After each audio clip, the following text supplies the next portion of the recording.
ಬೆಳ್ತಂಗಡಿ ತಾಲೂಕಿನಾದ್ಯಂತ ಚಾರಣ ತಾಣಗಳು ಮತ್ತು ಪ್ರಮುಖ ಜಲಪಾತಗಳು ಜೂನ್ 1ರಿಂದ ಪ್ರವಾಸಿಗರಿಗೆ ಮತ್ತೆ ವೀಕ್ಷಣೆಗೆ ತೆರೆದುಕೊಳ್ಳಲಿವೆ. ಅರಣ್ಯ ಇಲಾಖೆಯ ವನ್ಯಜೀವಿ ವಿಭಾಗವು ಈ ಹಿಂದೆ ಜನವರಿಯಲ್ಲಿ ನೇತ್ರಾವತಿ ಶಿಖರ, ಬಂಡಾಜೆ ಜಲಪಾತ ಮತ್ತು ಗಡಾಯಿಕಲ್ಲು ಮುಂತಾದ ಜನಪ್ರಿಯ ತಾಣಗಳಿಗೆ ಭೇಟಿ ನೀಡುವುದನ್ನು ನಿಷೇಧಿಸಿತ್ತು.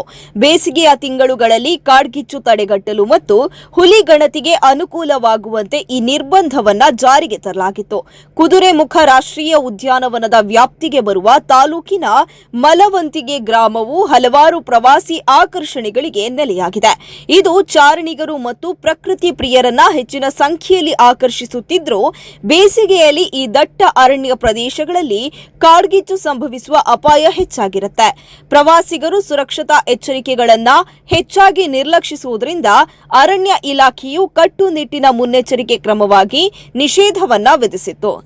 ಇತ್ತೀಚಿನ ಬೇಸಿಗೆಯ ಮಳೆಯಿಂದಾಗಿ ಅರಣ್ಯ ಪ್ರದೇಶಗಳು ಈಗ ತೇವದಿಂದ ಕೂಡಿದ್ದು ಹಚ್ಚ ಹಸಿರಿನಿಂದ ಕಂಗೊಳಿಸುತ್ತಿವೆ.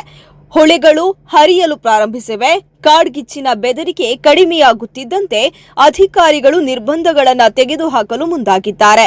ಕಡಮಗುಂಡಿ ಮತ್ತು ಬೊಲ್ಲೆ ಜಲಪಾತಗಳು ಈಗಾಗಲೇ ಸಾರ್ವಜನಿಕರಿಗೆ ಮುಕ್ತವಾಗಿವೆ. ಆದರೆ ಖಾಸಗಿ ಆಸ್ತಿಯಲ್ಲಿ ನೆಲೆಗೊಂಡಿರುವ ಎರ್ಮಾಯಿ ಜಲಪಾತಕ್ಕೆ ಅಂತಹ ಪ್ರವೇಶ ನಿರ್ಬಂಧಗಳಿರಲಿಲ್ಲ.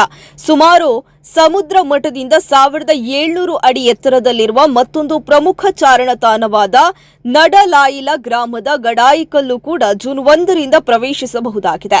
ಬೆಂಕಿಯ ಎಚ್ಚರಿಕೆ ಮತ್ತು ಹುಲಿ ಗಣತಿಯ ಕಾರಣ ಫೆಬ್ರವರಿಯಲ್ಲಿ ಇಲ್ಲಿ ಪ್ರವೇಶವನ್ನ ನಿಷೇಧಿಸಲಾಗಿತ್ತು. ಆದರೆ ಭಾರೀ ಮಳೆಯಿಂದಾಗಿ ಬಂಡೆಗಳ ಭೂಪ್ರದೇಶದಲ್ಲಿ ಅಪಾಯಕಾರಿಯಾಗಿ ಜಾರುವಂತಹ ಪರಿಸ್ಥಿತಿ ಉಂಟಾದರೆ ಮಳೆಗಾಲದಲ್ಲಿ ಗಡಾಯಿಕಲ್ಲು ಪ್ರವೇಶವನ್ನ ಮತ್ತೆ ನಿರ್ಬಂಧಿಸಬಹುದು ಎಂದು ಅಧಿಕಾರಿಗಳು ತಿಳಿಸಿದ್ದಾರೆ. ಇನ್ನು ಪ್ರವಾಸಿಗರು ಮತ್ತು ಚಾರಣಿಗರು ಪರಿಸರದ ಸ್ವಚ್ಛತೆಯನ್ನ ಕಾಪಾಡಿಕೊಳ್ಳಲು ಆದ್ಯತೆ ನೀಡಬೇಕು. ಕಾನೂನು ಬಾಹಿರ ಅಥವಾ ಅನಪೇಕ್ಷಿತ ಚಟುವಟಿಕೆಗಳಲ್ಲಿ ತೊಡಗಿರುವ ವ್ಯಕ್ತಿಗಳ ವಿರುದ್ಧ ಕಠಿಣ ಕ್ರಮ ಕೈಗೊಳ್ಳಲಾಗುವುದು ಎಂದು ಅರಣ್ಯ ಇಲಾಖೆ ಎಚ್ಚರಿಸಿದೆ. ನಿಗದಿತ ಸಮಯದಲ್ಲಿ ಮಾತ್ರ ಪ್ರವೇಶಕ್ಕೆ ಅವಕಾಶವಿದೆ. ರಾತ್ರಿ ತಂಗುವುದನ್ನು ಕಟ್ಟುನಿಟ್ಟಾಗಿ ನಿಷೇಧಿಸಲಾಗಿದೆ. ಪ್ರವಾಸಿಗರು ಅರಣ್ಯ ಇಲಾಖೆ ನಿಗದಿಪಡಿಸಿದ ಎಲ್ಲಾ ನಿಯಮಗಳನ್ನು ಕಟ್ಟುನಿಟ್ಟಾಗಿ ಪಾಲಿಸಬೇಕು.